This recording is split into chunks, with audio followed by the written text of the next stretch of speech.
How do you stay loved as a franchise, and by Gen Z no less? This is the question I had to wrestle with in response to the D&AD brief I selected. To answer this question, I'll have to start at the beginning. Who are Nandos? Nandos are a South African-born food chain, founded in the 80s, 37 years ago in Rosettenville, Johannesburg. Since then, it has become a global, multicultural sensation and is best known for its trademark peri-peri chicken. In this brief, Nando's wanted to reclaim the cultural impact they had on previous generations. In a world with an overwhelming amount of options, Nando's needed a craft-led campaign to get under 25s invested in going to the restaurants again. So, why pick the brief? Being a vegan, I wanted to see how I'd handle a project like this. The brief also challenged my pre-existing skills, and I also thought my style would shine with it.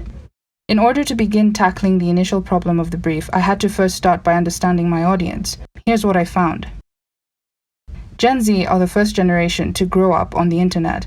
There's no shortage of options for them, and no shortage of rage bait, information, and bad news either. Being chronically online has impacted their worldview, resulting in a generation that has nihilistic and extremist outlooks on life. COVID-19 further exacerbated this phenomena. In the UK, Gen Z is more culturally and ethnically diverse than it's ever been. While Gen Z have been known to be doomers, there's a chance that could change, since their feelings of powerlessness are now contradicted by the fact that they are the new working class. Now I had the research on both Nando's and their target audience. The next phase was to gather and jot down as many ideas as possible. My mood boards had a variety of styles, from punk to retro to Y2K to 90s candids. One thing I kept coming back to was the use of handwritten type, scribbles, and paper textures.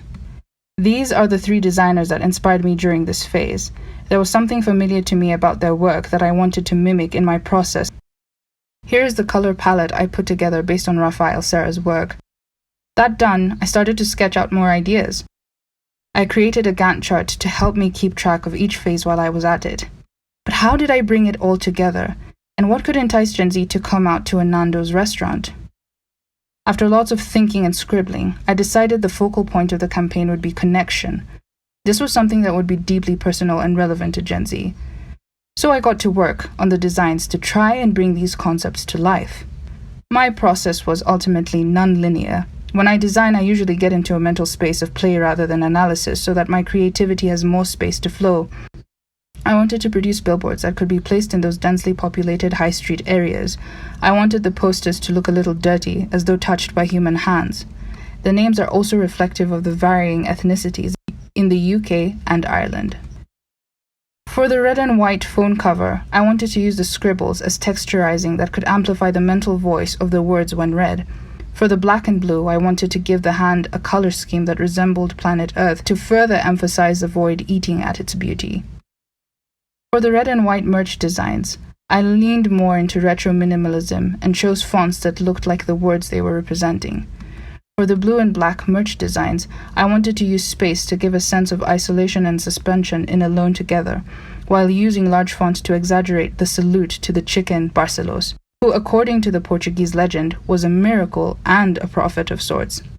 Hail Barcelos was to be a satirical critique on extremist and sensational language as well. I also decided to make the Nando's napkins meme formats, since the Crazy Together campaign was to focus on real physical human connection. Instead of getting fortune cookies, you got memes on napkins. I also used British and Irish pop culture icons in the templates. For social media, I created social posts that relied more on aesthetics and meta-humor, still continuing the running gag of Prophet Barcelos the chicken.